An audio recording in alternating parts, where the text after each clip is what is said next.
Good morning, everyone, and happy spring. It is great to be back with all of you. Thank you for joining this very special edition webinar, our pre-legislative day webinar. The team over here at PRLA and many of our members, and I know many of you on the call today, are very excited for the legislative day event in the near future here, nearly a week out. While we'll be discussing general legislative updates during today's call, we'll also be preparing the near 100 members planning to attend the PRLA Legislative Day event on May 2nd. This will be recorded and will also be distributed for viewing later for those who are not able to make it during the Zoom call right now. My name is Zak Pyzik. I am PRLA Senior Director of Public Affairs. I am joined today by my colleague Lauren Brinjac, PRLA Senior Director of Legislative Affairs. We're going to be discussing the state of the legislature. We're going to discuss some of an update on our policy priorities and tips on communicating with your elected officials in Harrisburg and in general. I guess it's time to jump right into it here with the PRLA Legislative Day details. May 2nd, 2023, so right around the corner. First and foremost, I want to talk about PRLA's Legislative Day event. If you are not yet registered, you can still do so this week. We need registrations as soon as possible so that our team can schedule your legislative meetings, your legislative visits. PRLA is also hosting the Leadership Forum, which is an annual event on Monday, May 1st.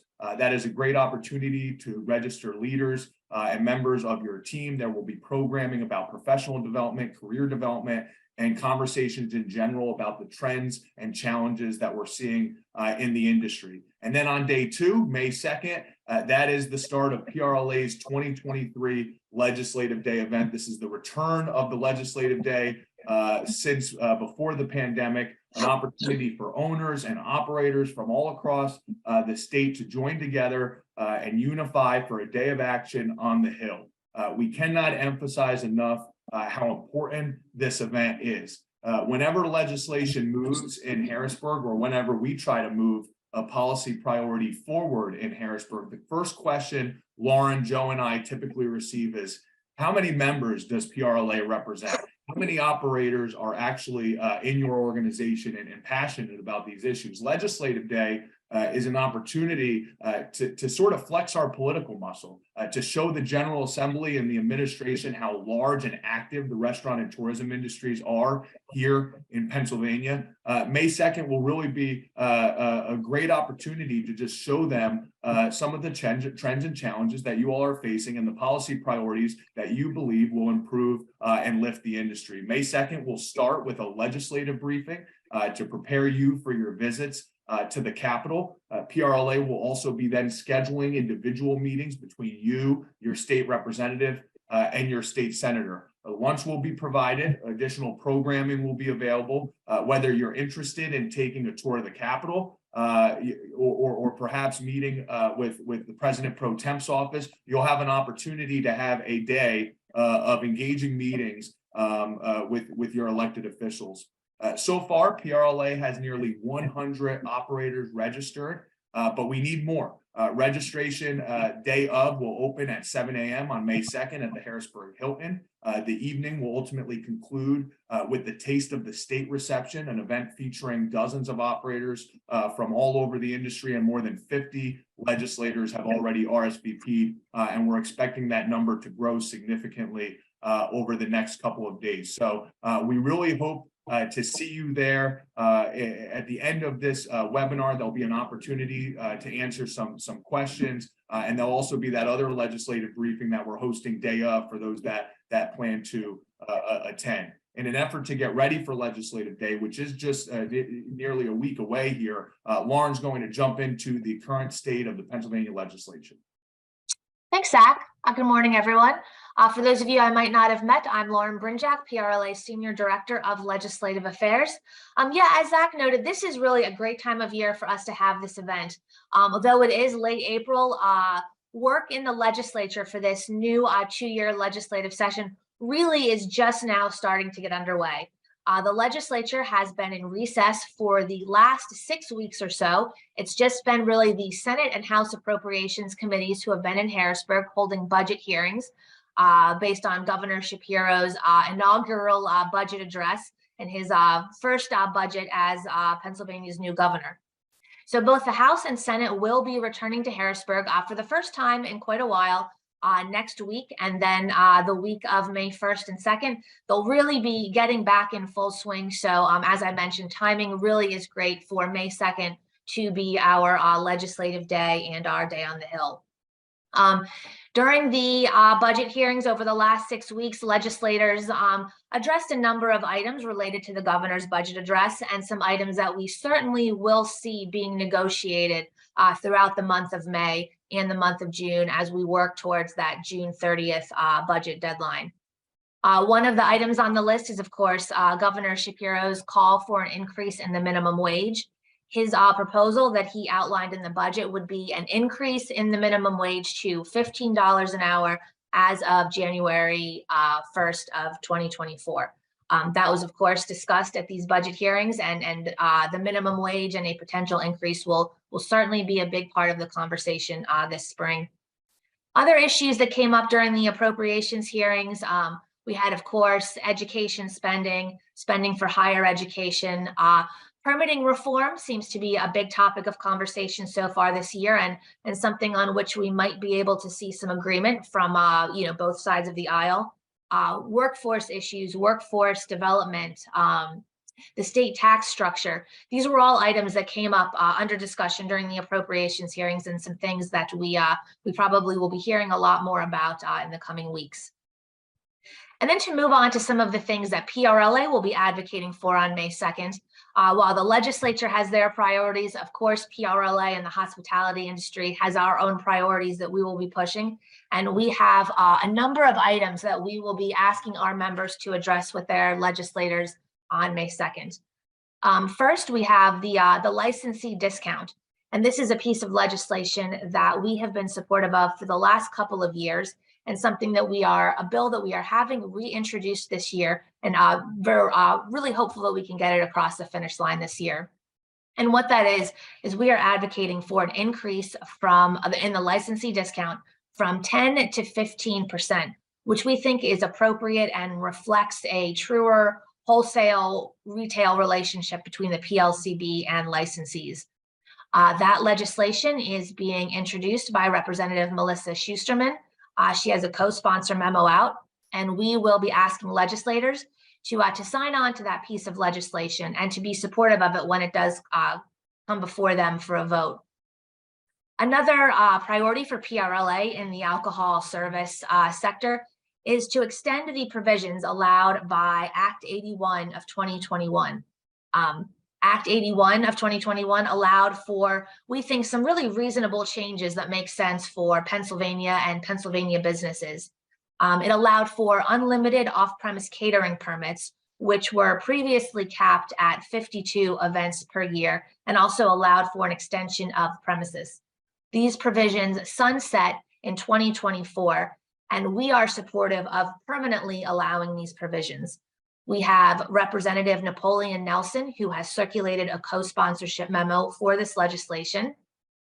So we will be asking legislators to sign on to that piece of legislation, and again, to support that bill when it comes before them for a vote. We also have a number of priorities for our general government relations side.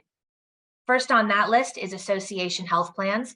This is another piece of legislation that we've been supportive of in the past. It's being reintroduced this year, and we're hoping to get some new traction and some new interest in that legislation. Association health plans, as you're probably familiar, allow small businesses of up to 99 employees to bundle together and participate in the large group market, which reduces costs and provides more benefits to employees. It lowers the administrative costs for businesses, and we really think it will allow more of our members to offer much needed health insurance and health plans to their employees that they might otherwise not be able to afford. Representative Valerie Gatos has championed that legislation over the past couple of legislative sessions, and it actually was just a couple of days ago, earlier this week, that that legislation was filed, and it is now House Bill 555. So we will be asking our members to sign on to that bill if they are able to, and also It has not, I don't think, been sent to committee yet. It likely will end up in the House Insurance Committee. And we will be asking all of our legislators who are on the House Insurance Committee to support that bill, to ask the chairs to bring it up for a vote and to vote in support of that legislation. And then finally, another government affairs priority for us is really, as I mentioned earlier, the minimum wage and wage issues are going to be a major discussion this spring as we get into budget negotiations. We'll be speaking to legislators about the importance and really the critical importance of maintaining the tip credit and the tipping system. Restaurants and tipped employees largely have fought together to protect the longstanding tip wage system. And we think it's really vital for the industry and really vital at this point in the wage conversation in the legislature to really stress the importance of the tipping system and maintaining that tipped wage as we move forward in some of these labor and wage conversations in the legislature. With that, I will turn it over to Zach to talk a bit about our lodging and tourism priorities for this year.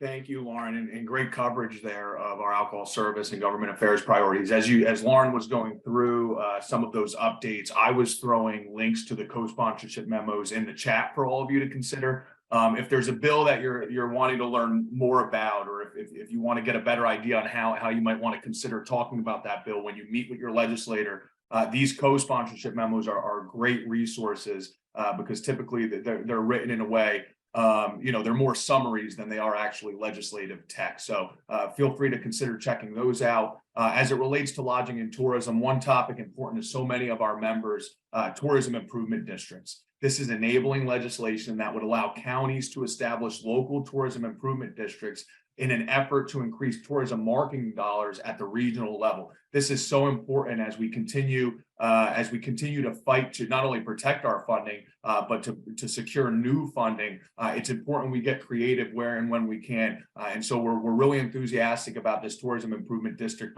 legislation. The way the bill is being drafted benefited businesses. And so the lodging community in and of itself will be in the driver's seat if interested in exploring this process. And again, it's just enabling legislation. So a county wouldn't be required to take this on, but there would be the option to explore if the benefited businesses in the counties want to move forward. Senator Robinson from Allegheny County circulated a co-sponsorship memo on this legislation earlier in the session. PRLA has been working very closely with Senator Robinson and his staff as he prepares to file the legislation, very likely coming sometime soon, most likely the spring or early summer. The Pennsylvania hotel tax, the local room occupancy tax, the primary source of revenue for our destination marketing organizations and many TPAs, TMAs throughout the state is under threat in Pennsylvania. This isn't necessarily new territory. It's not uncharted water. This is something that we've seen before when there are proposals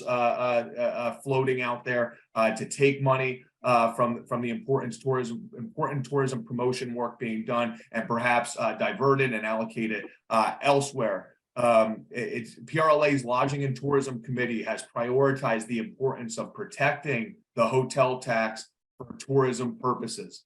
Legislation surfaces every now and then that threatens to take that hotel tax funding away from the tourism promotion aspect of it and shift it to these other services. It's important that we make it loud and clear at the Capitol on May 2nd that the hotel tax is best used for tourism marketing, the very industry that's generating the revenue in the first place. And so oftentimes Lauren and I are on these types of webinars talking to you about some of our offensive priorities. This is a good example of one of our defensive priorities. While there's multiple bills floating on a subject like this, the best thing we could do is just talk to our elected officials and be loud and clear about how important it is that we continue funding at the regional level the way we are. Tourism funding in general is another important topic for us to discuss with legislators. Unfortunately, there is no direct increase proposed in the most recent budget proposal in this year's funding plan and spending plan. Nevertheless, we knew that this was not going to be an overnight battle. We have to continue banging the drum of there being a need for that increased funding, and we plan to do so. And so it's important to convey that point to your legislators. And again, you guys will have all the talking points and material necessary to make a loud statement on these subjects. There will also be an opportunity on legislative day along with the Pennsylvania Tourism Office, to celebrate and recognize the upcoming National Travel and Tourism Week, which I'm not looking at my calendar, but I believe that begins on May 7th, so the following week. Next slide here, I want to talk about legislative meetings specifically, and I want to get into some of the do's and don'ts as they relate to having those meetings. Eric, would you mind pushing us to the next slide? Thanks, Eric. As we prepare for Legislative Day, it's important that we discuss some of the general tips and tricks on communicating with your elected officials. And I apologize, some of you I know who have been to the advocacy boot camp and have been attending a lot of our meetings. I might sound like a broken record, but I wanted to be clear on some of the things that we've encountered in past meetings that might be things that you want to consider going into meetings here in 2023. While we've drafted this particularly as it relates to meetings on the Hill on May 2nd, please keep in mind that these tips are quite evergreen and would basically apply in any setting with a legislator, whether it be at the May event or in future meetings that you may have with your senator or representative. So for starters here, I always recommend finding common ground. There are likely a variety of issues that are important to you and your business, your organization. If you're having a meeting with someone who might be very progressive, and perhaps you know going into that meeting that you're likely not going to be able to change their mind on the minimum wage, I would perhaps consider talking to them about the licensee discount if you're a restaurant and a license holder, or maybe tourism funding and the need for increased funding. Typically, these meetings, you're getting somewhere between 15, 20 minutes, 30 minutes max. Once you get through small talk and that sort of thing, you really only have about 10 to 15 minutes worth of ground to cover substantive issues. And so you're normally covering maybe one, maybe two topics. And so I really would encourage you to find common ground. There are enough issues that we'll be covering at Leg Day, for instance, that one should be able to find an issue that legislator you're talking to might be able to relate. This also leads me to my next point. Prepare for your meetings. Prior to a meeting, perhaps quickly scan a legislator's bio, visit their website, maybe check out their resume, CV, check out their press releases and their social media accounts, and try to familiarize yourself with the sort of topics and priorities that they are pushing. Sometimes you'd be surprised what you'd find on the press section of their website or on their social media pages. That might be where you can identify the common ground I was just referencing in the point above. Go into these meetings with a clear ask. Always make sure you go in knowing exactly what you want to ask for. Legislators meet with hundreds of constituents a year. Some are great and very seasoned at making a commitment that might not really be the commitment that you thought it was. And so, for instance, if you're asking a legislator to support your legislation enabling tourism improvement districts, ask them specifically to sign on as a co-sponsor. Consider asking them that they talk to leadership and encourage their leadership to run the bill. Maybe you want to ask that they send an email to their colleagues or post on their social media account their support for a certain piece of legislation. The point I'm trying to make is just make sure I would encourage you to be disciplined and very clear with what you're asking them to do. With that, it's also important that we discuss some of the things that you might not want to do in a meeting with a legislator. For instance, I would never discuss campaigns in an official government setting. When I used to work in the Pennsylvania Senate, it was very common for a constituent to ask at the end of the meeting, how can I support your boss's campaign? Can I volunteer? Can I work in the field? It is unethical for government officials to talk about political business on government time. That's because it's taxpayer time. It's important to be respectful of those parameters, of those boundaries, as to not make the person that you're meeting with feel uncomfortable. Similarly, do not offer political contributions in an official legislative setting. It can be tempting, I know, especially after watching shows like House of Cards and West Wing, but the reality is that it is unethical in the state of Pennsylvania and illegal in many cases for an elected official to take a check on government time and on government property. Lastly, and perhaps most importantly, do not threaten or coerce. Obviously, I mean physically, but I don't ever imagine our members ever doing something like that. But it's also important that you don't threaten in another way. Like, for instance, I will make sure no one on my block or in my neighborhood votes for you if you don't support this particular item, or if you don't support this bill, I won't make a campaign contribution anymore. While that might be an important thing for you to consider doing to fight bad legislation, it's not really productive to make those threats directly to the legislators, especially at an event like Legislative Day, where you'll be in meetings with other colleagues and other operators at that same time. So, moving forward, please don't hesitate to contact Lauren and or I or anyone on the PRLA team if you have any questions about what you can and can't do at a legislative meeting. And we're going to go over some of this in more detail too at the legislative briefing on May 2nd. With that, I want to turn a corner to the next slide here, key committees and members that you want to keep an eye out for. And I'm gonna, when I get a chance here, I'm gonna throw in a few links in the chat after my update that you might want to check out. But I want to note that it's important to keep an eye out for meetings and interactions with legislators that are on certain committees and have certain leadership positions. And I would just note that Lauren and I are going to do our best in the material that we provide you with to kind of note those items so that it's a little easier to keep an eye out for those things. But you might, pass somebody on the alcohol service committee, while you're grabbing a lunch in the cafe. And so these are just things that I would encourage you to keep in mind. Each chamber, so the PA House and the PA Senate, have various legislative committees that vet legislation and policy prior to that legislation making it to the floor for a full vote. Committees in both chambers are divided by topics. There's the Judiciary Committee, for instance. There's the Law and Justice Committee. There's the Health Committee, Environment. The committees that are most important to all of you and many of our members are the following. So you've got the House Tourism, Economic, and Recreational Development Committee.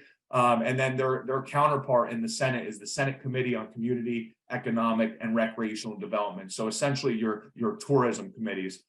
Furthermore, you also want to keep an eye out for your House Liquor Control Committee members. And in the Senate, it is the Senate Law and Justice Committee that vets most liquor-related items. Always also want to keep an eye out for members of the Labor and Industry Committees, both in the Senate and the House. And then lastly, and certainly not least here, the Appropriations Committee. Essentially anything that moves in the legislature that has a price tag attached to it. For instance, the licensee discount. After making it through the normal standing committee, the normal legislative committee, so in this case, that would be the Liquor Control and the Law and Justice Committee, it ends up in Appropriations, because anything with a price tag ultimately has to be considered by the Appropriations Committee as well. So going back to the conversation from earlier about doing research prior to a meeting, I would suggest keeping an eye out for whether your legislator sits on a committee like one of these that I've mentioned above. If they do, you might consider discussing topics with that legislator that's most relevant to that committee.